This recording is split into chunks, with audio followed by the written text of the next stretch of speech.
आज की इस वीडियो में हम पढ़ेंगे class 9th mathematics NCERT Hindi, जिसका चैप्टर नंबर 1 जिसका नाम है नंबर सिस्टम यानी कि संख्या पद्धति। तो इस चैप्टर में सबसे पहले मैं आपको कुछ बेसिक चीज़ों के बारे में बताऊंगा, जैसे कि इसमें सबसे पहले हमारी प्राकृत संख्याएं यानी कि नेचुरल नंबर।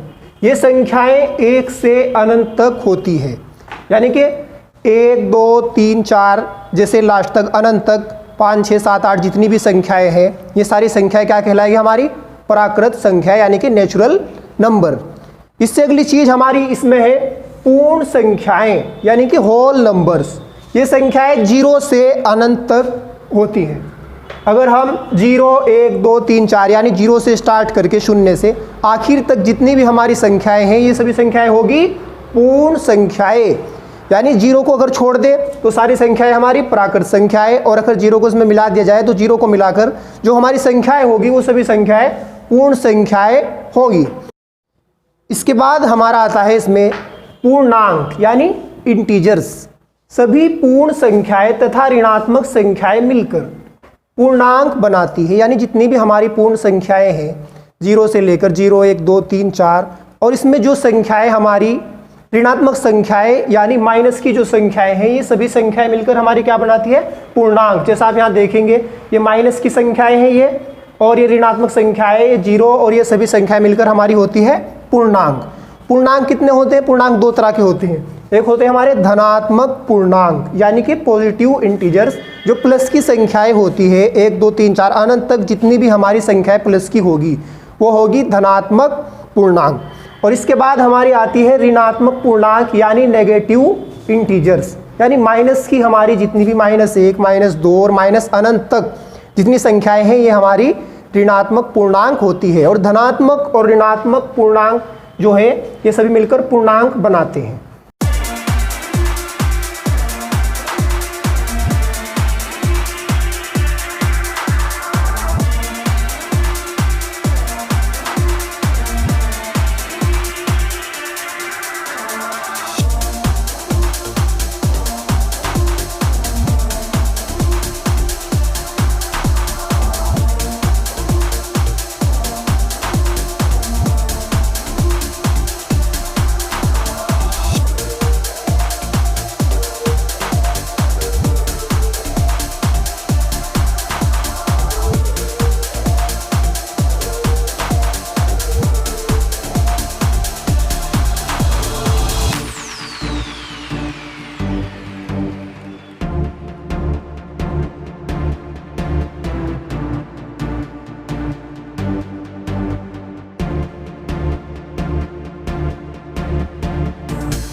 इसके बाद आता है हमारा अभाज्य संख्याएं यानी कि प्राइम नंबर्स। एक से बड़ी वे प्राकृत संख्याएं जो एक या समय के अलावा किसी भी संख्या से विभाजित ना हो अभाज्य संख्याएं कहलाती है। यानी कि ऐसी संख्याएं जो या तो खुद से ही विभाजित हो यानी पूरी पूरी भाग होती हो, कटती हो, या एक से, इसके अलावा किसी भी और संख्या से उन्हें विभाजित या पूरा पूरा भाग ना किया जा सके, ऐसी संख्याओं को हम अभाज्य संख्या कहते हैं। जैसे कि 2 3 5 7 11 ये सभी संख्याएं या तो एक से विभाजित होंगी, पूरी पूरी कटेगी, या फिर ये खुद से ही विभाजित होगी, नहीं तो इसके अलावा ये किसी भी संख्या से विभाजित नहीं होगी। इन संख्याओं को हम कहेंगे अभाज्य संख्याएं यानी कि प्राइम नंबर्स। इसके बाद आती है हमारी भाज्य संख्याएं यानी कि कंपोजिट नंबर्स। कंपोजिट नंबर क्या होता है? एक से बड़ी वे प्राकृत संख्याएं जो एक या समय के अलावा किसी और संख्या से भी विभाजित होती हो, ऐसी संख्याओं को हम क्या कहते हैं? भाज्य संख्याएं। जैसे कि 4 6 8 9 10 12 ये सभी हमारी संख्याएं एक और खुद के अलावा दूसरी संख्याओं से भी विभाजित हो सकती है। जैसे कि आप 4 को देखोगे, 4 एक से भी खुद से और 2 से भी विभाजित होता है। ऐसे ही 6 है हमारा 2 और 3 से विभाजित होता है। ऐसे हमारा 10 है 5 से भी होगा, 2 से भी, 1 से भी। तो ऐसी हमारी संख्याएं जो एक और खुद के अलावा और संख्याओं से भी विभाजित होती हो, इन संख्याओं को हम कहेंगे भाज्य संख्याएं, यानी कि कंपोजिट नंबर्स। अभाज्य मतलब जो खुद से और एक से विभाजित होती हो, और भाज्य संख्याएं जो खुद और एक के अलावा और संख्याओं से भी पूरी विभाजित होती हो, यानी कि पूरी पूरी कटती हो। इन संख्याओं को हम कहेंगे भाज्य संख्याएं। इसके बाद आता है, इसमें एक चीज हमें ध्यान रखनी है, जो है इसमें एक जो है एक ऐसी संख्या है, संख्या 1, जो ना तो भाज्य है और ना ही अभाज्य। ये चीज आपको नोट करनी है इसमें। और दूसरी चीज क्या नोट करनी है, संख्या 2 एकमात्र सम संख्या है जो अभाज्य है। संख्या 2 ऐसी अकेली सम संख्या है जो अभाज्य है। सम संख्या होती है 2 से कटने वाली, बाकी कोई भी सम संख्या अभाज्य नहीं है। इसके बाद हमारी आती है परिमेय संख्याएं, यानी कि रेशनल नंबर्स। रेशनल नंबर क्या होता है, इन संख्याओं को P/Q के रूप में लिखा जा सकता है, जहां P और Q पूर्णांक है और Q 0 नहीं है। जैसे कि 3/5, 2/4, 5/2 आदि। यानी जिन संख्याओं को हम बटे में लिख सकते हैं वे सभी हमारी संख्याएं क्या होती है, परिमेय संख्याएं। लेकिन उसमें क्या है, P और Q पूर्णांक होने चाहिए, यानी कि पूरे पूरे अंक P और Q हमारे होने चाहिए। और नीचे इसके बटे में जो Q है, यानी कि जो बटे वाली निचले वाली संख्या है, वो 0 नहीं होनी चाहिए। अगर नीचे हमारे कहीं भी 0 होगा ना, ऐसे जैसे 3/0 है, तो ये Q का मान यहाँ 0 होगा, तो हमारी संख्या परिमेय संख्या नहीं होगी।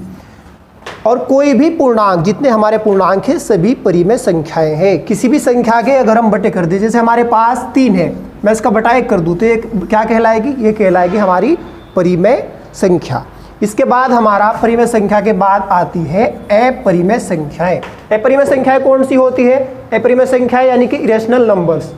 इन संख्याओं को P/Q के रूप में नहीं लिखा जा सकता, यानी ऐसी संख्याएं जिन्हें हम P/Q के रूप में नहीं लिख सकते। तो वे संख्याएं क्या होगी हमारी, वे संख्याएं अपरिमेय संख्याएं होंगी। जैसे कि हमारे √2 है, अगर आप √2 का मान निकालेंगे तो हम इसका एग्जैक्ट मान नहीं निकाल सकते। ऐसे ही √3 का मान, √5 यानी कि वर्गमूल 5 का हम पूरा मान नहीं निकाल सकते। ये दशमलव में आगे से आगे चलता जाएगा और हम इसे बटे में नहीं बदल सकते। तो ऐसी संख्याएं हमारी अपरिमेय संख्याएं होगी, जिन्हें हम बटे के रूप में नहीं लिख सकते। जैसे हमारे पास क्या है, पाई है। अब पाई का मान आप कहोगे 22/7 होता है, लेकिन पाई का मान 22/7 ये इसका बिल्कुल एग्जैक्ट मान नहीं है। ये मान हमने इसका मान लिया है, पाई का मान बिल्कुल एग्जैक्ट नहीं है। इसका मान अगर आप करोगे ये कहीं तक भी कटेगा नहीं। ऐसे ही ये जो हमारी संख्या है 0.03003, तो इस संख्या को हम बटे के रूप में नहीं बदल सकते। ये भी हमारी अपरिमेय संख्या है। जिन संख्याओं को हम बटे के रूप में नहीं लिख सकते वो सभी संख्याएं हमारी क्या होगी, अपरिमेय संख्याएं होंगी। अब इन संख्याओं के बाद क्या आती है हमारी वास्तविक संख्याएं, यानी कि रियल नंबर्स। रियल नंबर्स क्या होता है, हमारी जितनी भी संख्याएं हैं सभी संख्याओं का संग्रह को वास्तविक संख्या कहते हैं। इसमें परिमेय, अपरिमेय, पूर्णांक, अपूर्णांक जितनी भी हमारी संख्याएं हैं सभी संख्याओं को इकट्ठा करके जो हमारी संख्याएं बनेगी उन्हें हम कहेंगे वास्तविक संख्याएं, यानी कि रियल नंबर्स। तो दोस्तों आज की हमारी वीडियो यहीं पर ख़त्म होती है। इसके बाद अगली वीडियो में हम आपको एक्सरसाइज 1.1 के बारे में बताएंगे। आपको ये सभी टॉपिक्स क्लियर करने होंगे, इन्हें बहुत ध्यान से पढ़ें, हमारी वीडियो को देखें और इस चैनल को सब्सक्राइब करें। अगली वीडियो आपको जल्दी मिलेगी।